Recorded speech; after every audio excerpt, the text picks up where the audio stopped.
So today we'll continue with the fire insurance claim calculation when there is average clause. So average clause ಇದ್ದಾಗ ಯಾವ ರೀತಿಯಲ್ಲಿ fire insurance claim ಮಾಡ್ತೇವೆ ನಾವು ಅಂತ ಹೇಳುವಂಥದ್ದು.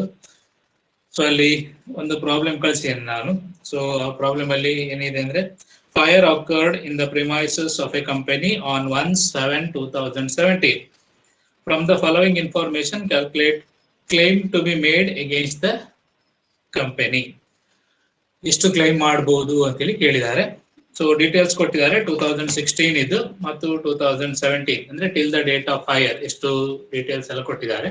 ಸೊ ಅದರಲ್ಲಿ ನಾವು ಫಸ್ಟ್ ಗೆ 2016 ಇದು ಟ್ರೇಡಿಂಗ್ ಅಕೌಂಟ್ ಮಾಡಬೇಕು to calculate the percentage of gross profit. ಯಾಕೆಂದ್ರೆ ಪರ್ಸೆಂಟೇಜ್ ಆಫ್ ಗ್ರಾಸ್ ಪ್ರಾಫಿಟ್ ಕೊಡ್ಲಿಲ್ಲ ನಮಗೆ, ಸೇಲ್ಸಿನ ಮೇಲೆ ಸಹ ಕೊಡ್ಲಿಲ್ಲ, ಕಾಸ್ಟಿನ ಮೇಲೆ ಸಹ ಕೊಡ್ಲಿಲ್ಲ. ಸೊ ಆದ ಕಾರಣ percentage of gross profit calculate ಮಾಡಬೇಕಾದ್ರೆ ಲಾಸ್ಟ್ ಇಯರಿನ ಟ್ರೇಡಿಂಗ್ ಅಕೌಂಟ್ ಮಾಡಬೇಕು. ಲಾಸ್ಟ್ ಇಯರ್ನ ಟ್ರೇಡಿಂಗ್ ಅಕೌಂಟ್ ಮಾಡಿ ಗ್ರಾಸ್ ಪ್ರಾಫಿಟ್ ಕ್ಯಾಲ್ಕುಲೇಟ್ ಮಾಡ್ತೇವೆ. ಅದು ಸೇಲ್ಸಿನ ಎಷ್ಟು ಪರ್ಸೆಂಟೇಜ್ ಅಂತ ಹೇಳುವಂಥದ್ದು ಕ್ಯಾಲ್ಕುಲೇಟ್ ಮಾಡ್ತೇವೆ. ಮತ್ತು ಈ ವರ್ಷದ ಮೆಮೊರಾಂಡಮ್ ಟ್ರೇಡಿಂಗ್ ಅಕೌಂಟ್ ಮಾಡಿ ಸೇಲ್ಸಿನ ಮೇಲೆ same percentage of gross profit apply ಮಾಡಿ stock on the date of fire ಎಷ್ಟು ಅಂತ ಹೇಳುವಂಥದ್ದು ಕ್ಯಾಲ್ಕುಲೇಟ್ ಮಾಡ್ತೇವೆ ನಾವು. ಸೊ ಇಲ್ಲಿ ಒಂದು ಇನ್ಫಾರ್ಮೇಶನ್ ಕೊಟ್ಟಿದ್ದಾರೆ ನಿಮಗೆ ಲಾಸ್ಟ್ ಪ್ಯಾರಾಗ್ರಾಫ್ ಅಲ್ಲಿ. There is an average clause in the policy. It is the practice of the company to value the stock at 10% less than the cost ಅಂತ ಹೇಳಿ ಕೊಟ್ಟಿದ್ದಾರೆ. ಸ್ಟಾಕ್ ಅನ್ನು 10% less than the cost value ಮಾಡ್ತಾರೆ ಅಂತೇಳಿ. So ಅದು ಮಾಡ್ಲಿಕ್ಕೆ ಇಲ್ಲ. ನೀವೇನ್ ಮಾಡ್ಬೇಕು, ಅದನ್ನು ಆಕ್ಚುಯಲ್ ಕಾಸ್ಟ್ ಗೆ ಅದನ್ನು ಕನ್ಸಿಡರ್ ಮಾಡ್ಬೇಕು ಟ್ರೇಡಿಂಗ್ ಅಕೌಂಟ್ ಮಾಡುವಾಗ. ನೀವು ಕಾಸ್ಟ್ ನ 10% ಕಮ್ಮಿ ಮಾಡಿದ್ರೆ ನಿಮ್ಗೆ ಆಕ್ಚುಯಲ್ ಗ್ರಾಸ್ ಪ್ರಾಫಿಟ್ ಅಥವಾ ನೆಟ್ ಪ್ರಾಫಿಟ್ ಗೊತ್ತಾಗುದಿಲ್ಲ, ಅದು ವೇರಿಯೇಷನ್ ಇರ್ತದೆ. ಸೊ ಅದರಿಂದ ಆಕ್ಚುಯಲ್ ಎಷ್ಟು ಕಾಸ್ಟಿನ ವ್ಯಾಲ್ಯೂ ಇದೆ ಅದನ್ನು ಕ್ಯಾಲ್ಕುಲೇಟ್ ಮಾಡಬೇಕು. ನೀವು ಟ್ರೇಡಿಂಗ್ ಅಕೌಂಟ್ ಮಾಡುವಾಗ, ಲಾಸ್ಟ್ ಇಯರ್ ಟ್ರೇಡಿಂಗ್ ಅಕೌಂಟ್ ಮಾಡುವಾಗ ಓಪನಿಂಗ್ ಸ್ಟಾಕ್ ಮತ್ತು ಕ್ಲೋಸಿಂಗ್ ಸ್ಟಾಕ್ ಅನ್ನು 10%ಗೆ ಜಾಸ್ತಿ ಮಾಡಬೇಕು. 10% ಕಮ್ಮಿ ತೋರಿಸಿದ್ದಾರೆ ಇಲ್ಲಿ. ಸೊ 10% ಕಮ್ಮಿ ತೋರಿಸಿದ್ರೆ ಏನಾಗ್ತದೆ, ನಮಗೆ ಗ್ರಾಸ್ ಪ್ರಾಫಿಟ್ ಅಲ್ಲಿ ವೇರಿಯೇಷನ್ ಬರ್ತದೆ. ಸೊ ಆದ್ರಿಂದ ನಾವೇನ್ ಮಾಡಬೇಕು, ಫಸ್ಟಿಗೆ ಲಾಸ್ಟ್ ಇಯರ್ನ ಟ್ರೇಡಿಂಗ್ ಅಕೌಂಟ್ ಮಾಡುವ. ಟ್ರೇಡಿಂಗ್ ಅಕೌಂಟ್ ಮಾಡುವಾಗ ಅಲ್ಲಿ ಸ್ಟಾಕ್ ಅನ್ನು 10% ಆಕ್ಚುಯಲ್ ಕಾಸ್ಟಿಗೆ ನಾವು ಕನ್ಸಿಡರ್ ಮಾಡುವ. ಕಾಸ್ಟಿಗಿಂತ 10% ಕಮ್ಮಿಗೆ ತೋರಿಸಿದ್ದಾರೆ, ಅದನ್ನು ಸರಿ ಮಾಡಬೇಕು. ಮತ್ತು ಉಳಿದ ಇನ್ಫಾರ್ಮೇಶನ್ ಕೊಟ್ಟಿದ್ದಾರೆ, ಅದರ ಬೇಸಿಸ್ ಅಲ್ಲಿ ಎಷ್ಟು ಕ್ಲೈಮ್ ಮಾಡಬಹುದು ಅಂತೇಳಿ ಕೇಳಿದ್ದಾರೆ. Okay, so let us continue with the preparation of trading account. Trading account for the year ending 31st December 2016. ಇದು ಲಾಸ್ಟ್ ಇಯರ್ ಟ್ರೇಡಿಂಗ್ ಅಕೌಂಟ್ ನಾವು ಮಾಡ್ತಿರುವಂತದ್ದು. ಯಾಕೆ ಲಾಸ್ಟ್ ಇಯರ್ ನ ಟ್ರೇಡಿಂಗ್ ಅಕೌಂಟ್ ಮಾಡ್ತೇವೆ? To calculate the percentage of gross profit on sales. ಈ ವರ್ಷಕ್ಕೆ ನಮ್ಗೆ ಅದು ಬೇಕು, ಯಾಕಂದ್ರೆ ನಮ್ಗೆ ಕ್ಲೋಸಿಂಗ್ ಸ್ಟಾಕ್ ಗೊತ್ತಿಲ್ಲ. ಕ್ಲೋಸಿಂಗ್ ಸ್ಟಾಕ್ ಎಷ್ಟು ಅಂತ ಹೇಳಿ ಕ್ಯಾಲ್ಕುಲೇಟ್ ಮಾಡ್ಬೇಕಾದ್ರೆ ಉಳಿದ ಇನ್ಫಾರ್ಮೇಶನ್ ಬೇಸಿಸ್ ಅಲ್ಲಿ ನಾವು ಕ್ಯಾಲ್ಕುಲೇಟ್ ಮಾಡ್ತೇವೆ. ಸೊ ಅದಕ್ಕೋಸ್ಕರ ಫಸ್ಟಿಗೆ ಲಾಸ್ಟ್ ಇಯರ್ ನ ಟ್ರೇಡಿಂಗ್ ಅಕೌಂಟ್ ಮಾಡ್ತೇವೆ. ಸೊ ಫಸ್ಟಿಗೆ ಏನ್ ಬರಬೇಕು ನಾವು, to opening stock. To opening stock ಅಂತಲ್ಲ,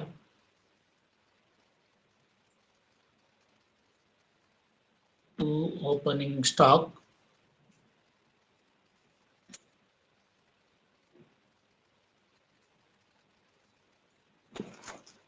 ಇದು 10% ಕಡಿಮೆಗೆ ವ್ಯಾಲ್ಯೂಯೇಷನ್ ಮಾಡಿದ್ದಾರೆ. ನೀವೇನ್ ಮಾಡ್ಬೇಕು ಈಗ, ಓಪನಿಂಗ್ ಸ್ಟಾಕ್ ಆನ್ 1/1/2016 63,000 ಕೊಟ್ಟಿದ್ದಾರೆ. That is 10% less than the cost. So ಅದನ್ನು ನೀವು ಜಾಸ್ತಿ ಮಾಡ್ಬೇಕು. ಸೊ ಹೇಗೆ ಮಾಡ್ಬೇಕು ಅದನ್ನು ನಾವು, 63,000 into 100 divided by 90 ಮಾಡ್ತೀರಿ. ಸೊ ಆಗ 100% ವ್ಯಾಲ್ಯೂಯೇಷನ್ ಎಷ್ಟು ಅಂತೇಳಿ ಗೊತ್ತಾಗ್ತದೆ. ಸೊ ಅದು 70,000 ಆಗ್ತದೆ. ಹೇಗೆ ಕ್ಯಾಲ್ಕುಲೇಟ್ ಮಾಡಿದ್ದು ಅಂತ ಹೇಳಿದ್ರೆ, 63,000 ನಮಗೆ ವ್ಯಾಲ್ಯೂ ಆಫ್ ಓಪನಿಂಗ್ ಸ್ಟಾಕ್ ಕೊಟ್ಟಿದ್ದಾರೆ. This is 90%. ಅದು 90% ಆಗಿರುತ್ತೆ. ಸೊ 10% ಕಮ್ಮಿಗೆ ವ್ಯಾಲ್ಯೂ ಮಾಡಿದ್ದಾರೆ ಅಂತ ಹೇಳಿದ್ದಾರೆ. ಸೊ 90% ವ್ಯಾಲ್ಯೂಯೇಷನ್ 63,000 ಇದೆ. ನಮ್ಗೆ ಎಷ್ಟು ಬೇಕು, 100% ಅಂದ್ರೆ ಎಷ್ಟು ಅಂತೇಳಿ ನಾವು ಕ್ಯಾಲ್ಕುಲೇಟ್ ಮಾಡಬೇಕು. ಸೊ ಕ್ರಾಸ್ ಮಲ್ಟಿಪ್ಲಿಕೇಶನ್ ಮಾಡ್ತೇವೆ. 63,000 into 100 divided by 90. So ಅದನ್ನೇ ಇಲ್ಲಿ ಬರ್ದಿದ್ದು. 63,000 into 100 divided by 90. 63,000 is not the actual value of opening stock. This is only 90%. So ಹಾಗಾದ್ರೆ 100% ಅಂದ್ರೆ ಎಷ್ಟು ಅಂತೇಳಿ ನಾವು ಕ್ಯಾಲ್ಕುಲೇಟ್ ಮಾಡಿದ್ದೇವೆ. ಕ್ಯಾಲ್ಕುಲೇಟ್ ಮಾಡಬೇಕು, ಅದು 70,000 ಬರ್ತದೆ. ಓಕೆ, 70,000 ಬರ್ತದೆ. ಕ್ಲಿಯರ್? ಅದು ಸ್ಟಾಕ್ ಮಾಡಿ. ಆಮೇಲೆ purchases, last year purchases, 2 purchases. ಎಷ್ಟು ಪರ್ಚೇಸಸ್ ಕೊಟ್ಟಿದ್ದಾರೆ? 4 lakh rupees. ನೆಕ್ಸ್ಟ್ ಗೆ ಸೇಲ್ಸ್, ಬೈ ಸೇಲ್ಸ್ ಎಷ್ಟು ಕೊಟ್ಟಿದ್ದಾರೆ? Sales 5 lakh rupees. ಆಮೇಲೆ wages for the year ending, wages ಕೊಟ್ಟಿದ್ದಾರೆ ಲಾಸ್ಟ್ ಇಯರ್ ಇದು. ಸೊ ಡೆಬಿಟ್ ಸೈಡ್ ಮಾಡಿದ್ದೇವೆ. Wages what is the value? 18,000 wages. Wages ಕೊಟ್ಟಿದ್ದಾರೆ. ಮತ್ತೊಂದು ಮ್ಯಾನುಫ್ಯಾಕ್ಚರಿಂಗ್ ಎಕ್ಸ್ಪೆನ್ಸ್ ಕೊಟ್ಟಿದ್ದಾರೆ. ಇದು direct expense. Manufacturing expense, manufacturing expense ಇಷ್ಟು ಮ್ಯಾನುಫ್ಯಾಕ್ಚರಿಂಗ್ ಎಕ್ಸ್ಪೆನ್ಸ್ 2,000 ಕೊಟ್ಟಿದ್ದಾರೆ. ಮತ್ತೆ ಯಾವುದು ಡೈರೆಕ್ಟ್ ಎಕ್ಸ್ಪೆನ್ಸ್ ಇದೆ? ಸ್ಯಾಲರಿ ಕೊಟ್ಟಿದ್ದಾರೆ. ಸ್ಯಾಲರಿ ತಗೊಳ್ಳಿಕ್ಕಿಲ್ಲ. ಯಾಕೆ ಸ್ಯಾಲರಿ ತಗೊಳ್ಳೋದಿಲ್ಲ? Salary profit and loss account ಅಲ್ಲಿ ಬರ್ತದೆ. ಓಕೆ, ಟ್ರೇಡಿಂಗ್ ಅಕೌಂಟ್ ಅಲ್ಲಿ ಬರುವುದಿಲ್ಲ, ಅದರಿಂದ ಸ್ಯಾಲರಿ ತಗೊಳ್ಳಿಕ್ಕಿಲ್ಲ. Stock on 31st December 2016, closing stock ಕೊಟ್ಟಿದ್ದಾರೆ. ಬೈ ಕ್ಲೋಸಿಂಗ್ ಸ್ಟಾಕ್, ಇದು ಕೂಡ 10% ಅಂಡರ್ ವ್ಯಾಲ್ಯೂಯೇಷನ್ ಇದೆ. ಸ್ಟಾಕ್ ಯಾವ ಸ್ಟಾಕ್ ಅಂತ ಹೇಳಿಲ್ಲ, ಬೋತ್ ಓಪನಿಂಗ್ ಸ್ಟಾಕ್ ಮತ್ತು ಕ್ಲೋಸಿಂಗ್ ಸ್ಟಾಕ್. ಇದನ್ನು ಕೂಡ 100% ಗೆ ನೀವು ಕನ್ವರ್ಟ್ ಮಾಡಬೇಕು. ಹೇಗೆ ಮಾಡ್ತೀರಿ? 81,000 ಕೊಟ್ಟಿದ್ದಾರೆ. 81,000 into 100 divided by 90 ಮಾಡಬೇಕು. ಸೊ ಹೇಗೆ ಅದು? ಆಗ ಮಾಡಿದ ಅದಕ್ಕೆ 81,000 ಕೊಟ್ಟಿದ್ದಾರೆ. ಸೊ 81,000 ಎಷ್ಟು? This is not the actual value, this is only 90%. So what is 100% ಅಂತೇಳಿ ನಾವು ಕ್ಯಾಲ್ಕುಲೇಟ್ ಮಾಡಬೇಕು. 81,000 ಬುಕ್ ಅಲ್ಲಿ ಕೊಟ್ಟಿರುವಂತದ್ದು, ಪ್ರಾಬ್ಲಮ್ ಅಲ್ಲಿ ಕೊಟ್ಟಿರುವಂತದ್ದು 90%. 90% ತಗೊಂಡ್ರೆ ಏನಾಗ್ತದೆ? ಪ್ರಾಫಿಟ್ ಕಮ್ಮಿ ಆಗ್ತದೆ ಅಂತ, ಗ್ರೋಸ್ ಪ್ರಾಫಿಟ್. ಸೊ ಹಾಗೆ ತಗೊಳ್ಳಿಲ್ಲ, ಫುಲ್ 100% ಇಷ್ಟು ಅಂತೇಳಿ ಕನ್ವರ್ಟ್ ಮಾಡಬೇಕು. ಸೊ ಕನ್ವರ್ಟ್ ಮಾಡಿದಾಗ ಅದು ನಮ್ಗೆ ಎಷ್ಟು ಬರ್ತದೆ? 90,000 ಬರ್ತದೆ.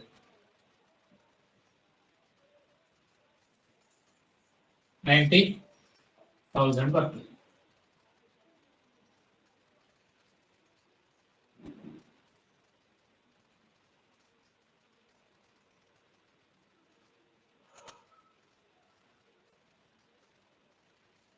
ಕ್ಲಿಯರ್? ಈಗ ಏನ್ ಮಾಡ್ಬೇಕು ನೀವು? ಟೋಟಲ್ ಮಾಡಿ ಗ್ರಾಸ್ ಪ್ರಾಫಿಟ್ ಕ್ಯಾಲ್ಕುಲೇಟ್ ಮಾಡಿ. ಎಲ್ಲ ಇನ್ಫಾರ್ಮೇಶನ್ ಬರ್ದ್ರಿ. 5 lakh plus 90,000, 5,90,000, 5,90,000 less ಮಾಡಿ gross profit. So what is the gross profit? It comes to 1 lakh rupees.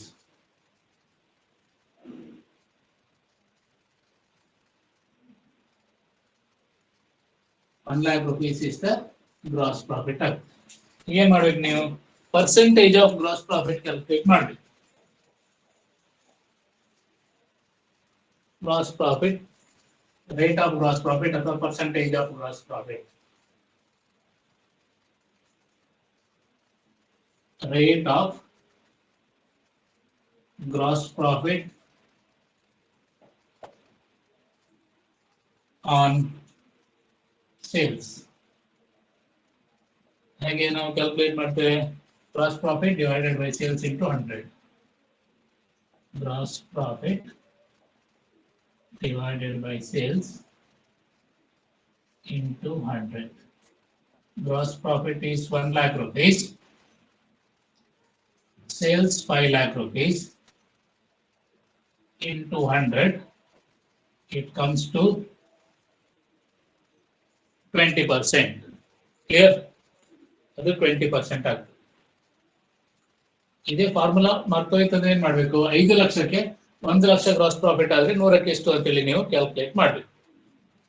5 ಲಕ್ಷಕ್ಕೆ 1 ಲಕ್ಷ ಆದ್ರೆ ಹೀಗೆ ಕ್ರಾಸ್ ಮಲ್ಟಿಪ್ಲಿಕೇಶನ್ ಮಾಡು. 5 ಲಕ್ಷ ಸೇಲ್ ಮಾಡಿದಿರಿ, 1 ಲಕ್ಷ ಗ್ರಾಸ್ ಪ್ರಾಫಿಟ್ ಇದೆ, 100ಕ್ಕೆ ಎಷ್ಟು percentage rate of gross profit calculate ಮಾಡೋದು ಸೇಮ್ ಬರ್ತದೆ ನಿಮಗೆ. ಹಾಗೆ ಮಾಡ್ತೀವಿ. ಏನದು 1 lakh into 100 divided by 5 lakh ಮಾಡ್ತೀವಿ. ಸೊ ಅದು 20% ಬರ್ತದೆ.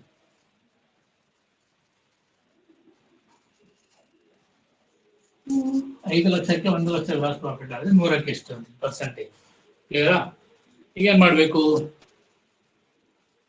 ಪರ್ಸೆಂಟೇಜ್ ಆಫ್ ಗ್ರಾಸ್ ಪ್ರಾಫಿಟ್ ಆಯ್ತು. ಇನ್ನೇನ್ ಮಾಡ್ಬೇಕು ನಾವು ಅಂತ ಹೇಳಿದ್ರೆ stock on the date of fire calculate ಮಾಡ್ಬೇಕು. ಫೈರ್ ಅಕ್ಕರ್ ಆಗುವಾಗ ಎಷ್ಟು ಸ್ಟಾಕ್ ಇತ್ತು ನಮ್ಮಲ್ಲಿ ಅಂತ ಹೇಳಿ ಕ್ಯಾಲ್ಕುಲೇಟ್ ಮಾಡ್ಬೇಕು. ಸೊ ಅದನ್ನ ಹೇಗೆ ಕ್ಯಾಲ್ಕುಲೇಟ್ ಮಾಡ್ತೀರಿ? ಮೆಮೊರಾಂಡಮ್ ಟ್ರೇಡಿಂಗ್ ಅಕೌಂಟ್ ಮಾಡಿ ಕ್ಯಾಲ್ಕುಲೇಟ್ ಮಾಡಬೇಕು. ಮೆಮೊರಾಂಡಮ್ ಟ್ರೇಡಿಂಗ್ ಅಕೌಂಟ್ ಮಾಡಿ ನಾವು ಕ್ಯಾಲ್ಕುಲೇಟ್ ಮಾಡ್ತೇವೆ.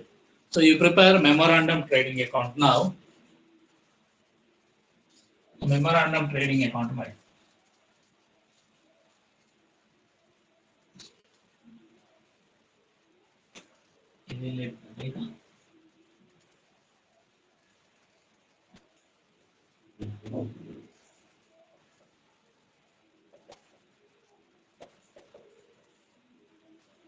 Now let us prepare memorandum trading account. Memorandum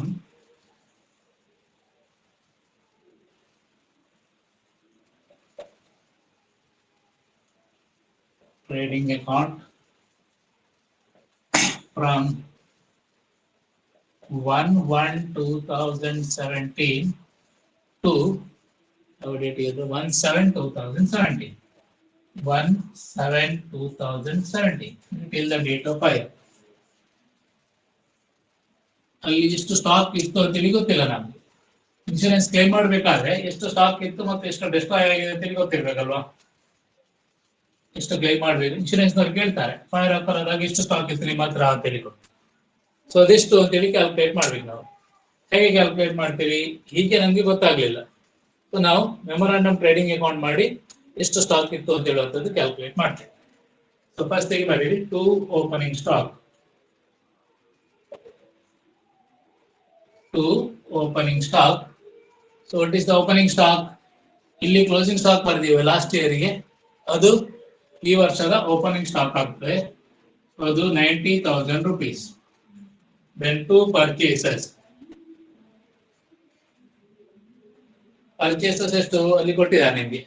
Purchases from 1/1/2017 to the date of fire 2 lakh rupees ಅಂತ ಹೇಳಿ ಕೊಟ್ಟಿದ್ದಾರೆ. ಫೈರ್ ಆಕರ್ ಆಗುವವರೆಗೆ ಅದು 2 lakh rupees ಇತ್ತು ಪರ್ಚೇಸಸ್. ಆಮೇಲೆ sales from 1/1/2017 to the date of fire by sales.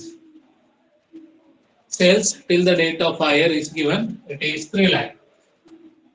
3 lakh rupees ಅಂತ ಹೇಳಿ ಕೊಟ್ಟಿದ್ದಾರೆ ಸೇಲ್ಸ್. ಆಮೇಲೆ ವೇಜಸ್ ಇಲ್ಲ, ಮ್ಯಾನುಫ್ಯಾಕ್ಚರಿಂಗ್ ಎಕ್ಸ್ಪೆನ್ಸಸ್ ಇಲ್ಲ ಆ ವರ್ಷ. ಸೊ ನೀವು ನೆಕ್ಸ್ಟ್ ಏನು ಕ್ಯಾಲ್ಕುಲೇಟ್ ಮಾಡ್ಲಿಕ್ಕಿದೆ ನಮ್ಗೆ ಇಲ್ಲಿ ಕ್ಲೋಸಿಂಗ್ ಸ್ಟಾಕ್ ಕ್ಯಾಲ್ಕುಲೇಟ್ ಮಾಡ್ಲಿಕ್ಕಿದೆ. ಕ್ಲೋಸಿಂಗ್ ಸ್ಟಾಕ್ ಎಷ್ಟು ಅಂತೇಳಿ ಗೊತ್ತಿಲ್ಲ ನಮ್ಗೆ. ಏನ್ ಮಾಡ್ಬೇಕು ನಾವು? ಅದ್ರ ಮೊದಲು ಕ್ಲೋಸಿಂಗ್ ಸ್ಟಾಕ್ ಕ್ಯಾಲ್ಕುಲೇಟ್ ಮಾಡ್ಬೇಕಾದ್ರೆ ಟು ಗ್ರಾಸ್ ಪ್ರಾಫಿಟ್ ಮಾಡಬೇಕು. ಸೊ ಗ್ರಾಸ್ ಪ್ರಾಫಿಟ್ ಹೇಗೆ ಕ್ಯಾಲ್ಕುಲೇಟ್ ಮಾಡ್ತೀರಿ? 3 lakh rupees ಸೇಲ್ ಮಾಡಿದ್ದೇವೆ ನಾವು. ಸೇಲಿಗೆ ಎಷ್ಟು ಪರ್ಸೆಂಟೇಜ್ ಗ್ರಾಸ್ ಪ್ರಾಫಿಟ್ ಅಂತ ಹೇಳುವಂಥದ್ದು ಇಲ್ಲಿ ಕ್ಯಾಲ್ಕುಲೇಟ್ ಮಾಡಿದೆ. Gross profit on sale is 20%. So ಇಲ್ಲಿ ಗ್ರಾಸ್ ಪ್ರಾಫಿಟ್ 3 lakh into 20% ಮಾಡ್ತೀವಿ. ಎಷ್ಟು ಬರ್ತದೆ? ಅದು 60,000 ಬರ್ತದೆ. ಸೊ ಇದನ್ನು ಫಸ್ಟಿಗೆ ಟೋಟಲ್ ಮಾಡಿ 3,50,000 ಟೋಟಲ್ ಆಗ್ತದೆ. ಸರಿಯಾ? 3,50,000. 3,50,000. 3 lakh ಸೇಲ್ಸ್ ಅದರಲ್ಲಿ 50,000 ಉಳಿತದೆ. ಇದು ಕ್ಲೋಸಿಂಗ್ ಸ್ಟಾಕ್, ಇದು ಡಿಫರೆನ್ಸ್ ಅಥವಾ ಬ್ಯಾಲೆನ್ಸಿಂಗ್ ಫಿಗರ್. ಓಕೆ, ಇಷ್ಟು ಸ್ಟಾಕ್ ಇತ್ತು. ಈಗ ಎಷ್ಟು ಸ್ಟಾಕ್ ಡೆಸ್ಟ್ರಾಯ್ಡ್ ಬೈ ಫೈರ್ ಅಂತೇಳಿ ಕ್ಯಾಲ್ಕುಲೇಟ್ ಮಾಡಿ. What is the value of stock destroyed by fire? 50,000ದಲ್ಲಿ 50,000 ಲಾಸ್ ಆಗಿದಾ? ಇಲ್ಲ. ಯಾಕೆ? ಸ್ಟಾಕ್ ಸಾಲ್ವೇಜ್ ಕೊಟ್ಟಿದ್ದಾರೆ, ಸೇವ್ ಆಗಿದೆ ಅಂತ. ಎಷ್ಟು ಸೇವ್ ಆಗಿದೆ? 10,000 ರೂಪಾಯಿದಷ್ಟು ಸ್ಟಾಕ್ ಸೇವ್ ಆಗಿದೆ. ನೆಕ್ಸ್ಟ್ ಏನ್ ಮಾಡಬೇಕು? Calculation of stock destroyed by fire. Calculation of stock destroyed by fire. Stock destroyed by fire calculate ಮಾಡಿ. ಹೇಗೆ ಕ್ಯಾಲ್ಕುಲೇಟ್ ಮಾಡ್ತೀರಿ? Stock on the date of fire. Stock on the date of fire. ಇಷ್ಟು ಇಲ್ಲಿದೆ ಈ amount 50,000. Problem ಅಲ್ಲಿ ಒಂದು ಕೊಟ್ಟಿದ್ದಾರೆ, ಏನದು? ಸ್ಟಾಕ್ ಸಾಲ್ವೇಜ್ ಅಂತೇಳಿ ಕೊಟ್ಟಿದ್ದಾರೆ. ಲೆಸ್ ಸ್ಟಾಕ್ ಸಾಲ್ವೇಜ್, ಸಾಲ್ವೇಜ್ ಅಥವಾ ಸೇವ್ಡ್. ಓಕೆ, 50,000 ಇತ್ತು, ಅದರಲ್ಲಿ 10,000 ನಾವು ಸೇವ್ ಮಾಡಿದ್ದೇವೆ. ಎಷ್ಟು ಲಾಸ್ ಆಯಿತು? 40,000 ಗೂಡ್ಸ್. ಇದು ಸ್ಟಾಕ್ ಲಾಸ್ ಬೈ ಫೈರ್. ಇದು ಸ್ಟಾಕ್ lost by fire ಅಥವಾ stock destroyed by fire. Clear? Stock destroyed by fire is 40,000. ಈಗ ಏನ್ ಮಾಡ್ಬೇಕು ಇಲ್ಲಿ? ನಾವು ಇದ್ರ ಹಿಂದಿನ ಪ್ರಾಬ್ಲಮ್ ಅಲ್ಲಿ ಏನ್ ಮಾಡಿದ್ದು? This is the amount of claim to be made by the from the insurance company ಅಂತ ಹೇಳಿದ್ದೇವೆ. ಹಿಂದೆ ವರ್ಕೌಟ್ ಮಾಡಿದ 4-5 ಪ್ರಾಬ್ಲಮ್ ಅನ್ನು ವರ್ಕೌಟ್ ಮಾಡಿದೆ ನಾವು. ಎಲ್ಲ ಪ್ರಾಬ್ಲಮ್ ಅಲ್ಲಿ ಇದು ಇನ್ಶೂರೆನ್ಸ್ ಕಂಪನಿಯಿಂದ ಕ್ಲೈಮ್ ಮಾಡುವಂತ ಅಮೌಂಟ್ ಅಂತ ಹೇಳಿದ್ದೇವೆ ನಾವು. ಈ ಪ್ರಾಬ್ಲಮ್ ಅಲ್ಲಿ ಆವರೇಜ್ ಕ್ಲಾಸ್ ಇದ್ದ ಕಾರಣ ಇಷ್ಟು ಕೂಡ ಇನ್ಶೂರೆನ್ಸ್ ಕಂಪನಿಯಿಂದ ಕ್ಲೈಮ್ ಮಾಡ್ಲಿಕ್ಕೆ ನಮಗೆ ಸಾಧ್ಯ ಆಗುದಿಲ್ಲ. ಆವರೇಜ್ ಕ್ಲಾಸ್ ಇದ್ದ ಕಾರಣ ಅಷ್ಟನ್ನು ಕೂಡ ಇನ್ಶೂರೆನ್ಸ್ ಕಂಪನಿಯಿಂದ ಕ್ಲೈಮ್ ಮಾಡ್ಲಿಕ್ಕೆ ಸಾಧ್ಯ ಆಗುದಿಲ್ಲ. ಆದ್ರಿಂದ ಏನ್ ಮಾಡ್ಬೇಕು ನಾವಿಲ್ಲಿ?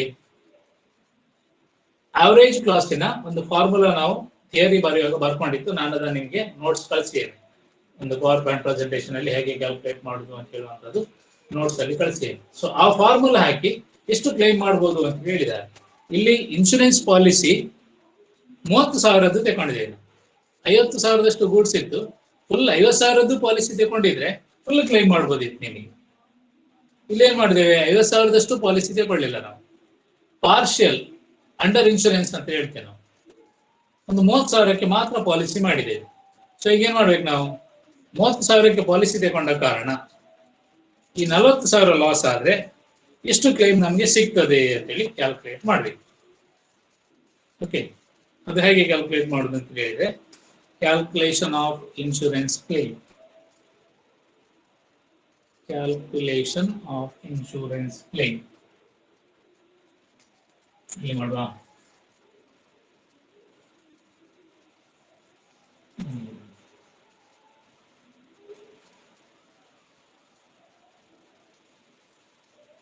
Calculation of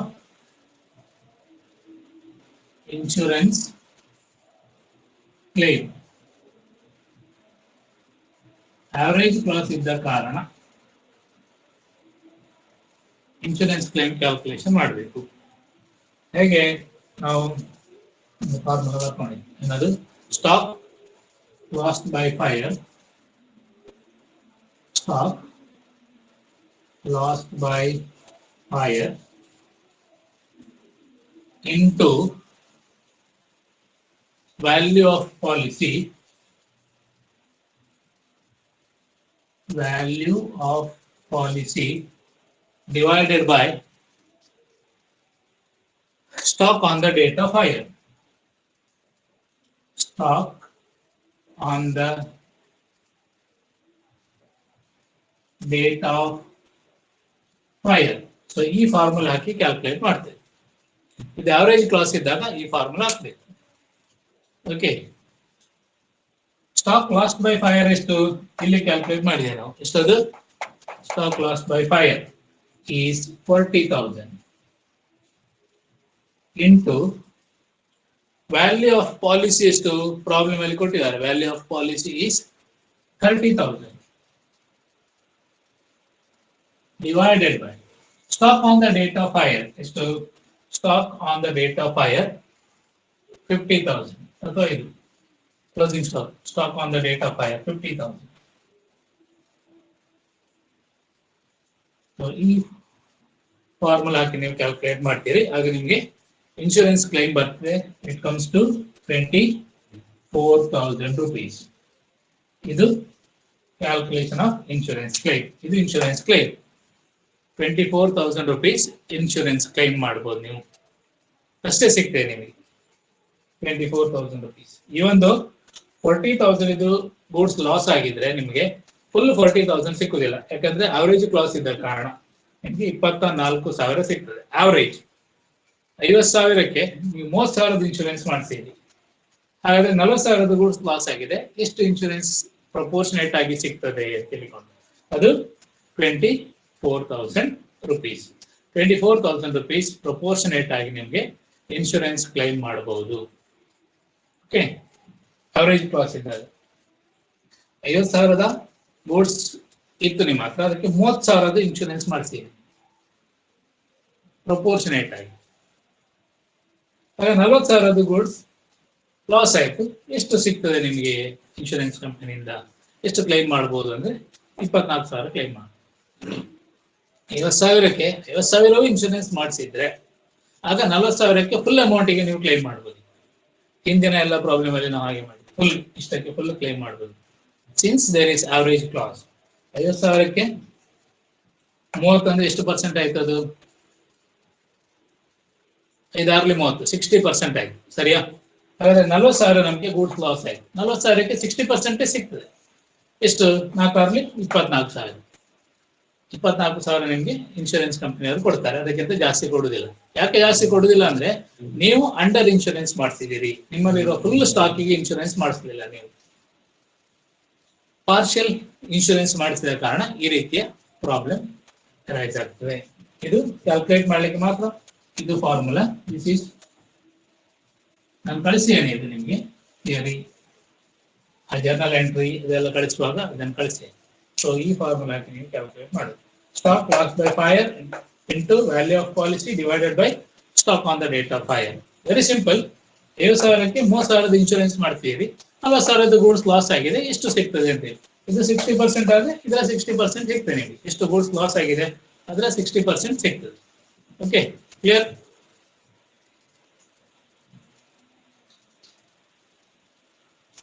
ಇದು ನಿಮಗೆ ಅವರೇಜ್ ಕ್ಲಾಸ್ ಇದ್ದಾವೆ ಕೇಳ್ತಾರೆ, ಎಕ್ಸಾಮ್ ಕೇಳ್ತಾರೆ. ಫಸ್ಟಿಗೆ ಟ್ರೇಡಿಂಗ್ ಅಕೌಂಟ್ ಮಾಡಿದ್ದು ನಾವು. ಯಾಕೆ ಟ್ರೇಡಿಂಗ್ ಅಕೌಂಟ್ ಮಾಡಿದೆ ಅಂತ ಹೇಳಿದ್ರೆ, ಲಾಸ್ಟ್ ಇಯರ್ ನ trading account percentage of gross profit ಕೊಡ್ಲಿಲ್ಲ. ಟ್ರೇಡಿಂಗ್ ಅಕೌಂಟ್ ಮಾಡಿ percentage of gross profit on sales calculate ಮಾಡಿದ್ದೇವೆ. 5 ಲಕ್ಷಕ್ಕೆ 1 ಲಕ್ಷ ಗ್ರಾಸ್ ಪ್ರಾಫಿಟ್ ಆದ್ರೆ 3ಕ್ಕೆ ಎಷ್ಟು ಅಂತೇಳಿ ಕ್ಯಾಲ್ಕುಲೇಟ್ ಮಾಡಿದ್ದೇವೆ, 20%. ಈ ಗ್ರಾಸ್ ಪ್ರಾಫಿಟ್ ನಲ್ಲಿ ಇಟ್ಕೊಂಡು ನಾವು ಮೆಮೊರಾಂಡಮ್ ಟ್ರೇಡಿಂಗ್ ಅಕೌಂಟ್ ಮಾಡಿದ್ದೇವೆ. ಈ ವರ್ಷದ ಟ್ರೇಡಿಂಗ್ ಅಕೌಂಟ್ ಮಾಡಿದ್ದೇವೆ. ಯಾಕೆ? Closing stock on the date of fire ಎಷ್ಟು ಅಂತೇಳಿ ಗೊತ್ತಿಲ್ಲ, ಅದನ್ನು ಕ್ಯಾಲ್ಕುಲೇಟ್ ಮಾಡಿದೆ. ಸೊ ಎಲ್ಲ ಡೀಟೇಲ್ಸ್ ಹಾಕಿತ್ತು, ಗ್ರಾಸ್ ಪ್ರಾಫಿಟ್ ಕ್ಯಾಲ್ಕುಲೇಟ್ ಮಾಡಿ ಹಾಕಿದ್ದೇವೆ. ಇದರ ಮೇಲೆ 20% ಕ್ಯಾಲ್ಕುಲೇಟ್ ಮಾಡಿ ಹಾಕಿದ್ದೇವೆ. ಫಸ್ಟಿಗೆ ಡೆಬಿಟ್ ಸೈಡ್ ಟೋಟಲ್ ಮಾಡ್ತೇವೆ, ಆಮೇಲೆ ಸೇಲ್ಸ್ ಇಂದ ಟೋಟಲ್ ಲೆಸ್ ಮಾಡಿದಾಗ 50,000 ಬರ್ತದೆ. ಇದು stock on the date of fire. Stock on the date of fire ಅಲ್ಲಿ ಎಷ್ಟು ಸೇವ್ ಮಾಡಿದ್ದೇವೆ ಅದು ಲೆಸ್ ಮಾಡಬೇಕು, ಆಗ ಗೂಡ್ಸ್ ಲಾಸ್ಟ್ ಬೈ ಫೈರ್ ಸಿಗ್ತದೆ. ಈ ಗೂಡ್ಸ್ ಲಾಸ್ಟ್ ಬೈ ಫೈರ್ ಸಿಕ್ಕಿದಾಗ ನಾವು ಎಷ್ಟು ಇನ್ಶೂರೆನ್ಸ್ ಕ್ಲೈಮ್ ಮಾಡಬಹುದು ಅಂತೇಳಿ ಕ್ಯಾಲ್ಕುಲೇಟ್ ಮಾಡಿದ್ದೇವೆ. ಅವರೇಜ್ ಕ್ಲಾಸ್ ಇಲ್ಲದಿದ್ರೆ ಇದೆ ಅಮೌಂಟ್ ಆಫ್ ಕ್ಲೈಮ್. ಓಕೆ, ಇಲ್ಲಿ ಅವರೇಜ್ ಕ್ಲಾಸ್ ಇದ್ದ ಕಾರಣ ಕ್ಯಾಲ್ಕುಲೇಷನ್ ಆಫ್ ಇನ್ಶೂರೆನ್ಸ್ ಕ್ಲೈಮ್ ಎಷ್ಟು ಅಂತೇಳಿ ಮಾಡಬೇಕು. Stock lost by fire into value of the policy divided by stock on the date of fire. Stock lost by fire 40,000, value of the policy problem ಅಲ್ಲಿ ಕೊಟ್ಟಿದ್ದಾರೆ 30,000 ಅಂತೇಳಿ, ಮತ್ತು stock on the date of fire ನಾವು calculate ಮಾಡಿದ್ದೇವೆ ಎಷ್ಟು ಅಂತ ಹೇಳುವಂಥದ್ದು. So ಅದು ಮಾಡಿದಾಗ 24,000 ನೀವು ಕ್ಲೈಮ್ ಮಾಡಬಹುದು, ಇನ್ಶೂರೆನ್ಸ್ ಕ್ಲೈಮ್ ಮಾಡಬಹುದು ಅಂತ ಸಿಗ್ತೇನೆ. So this is we are calculating insurance claim. ಇಲ್ಲಿಗೆ ಈ ಸೆಷನ್ ಎಂಡ್ ಮಾಡುವ. Thank you.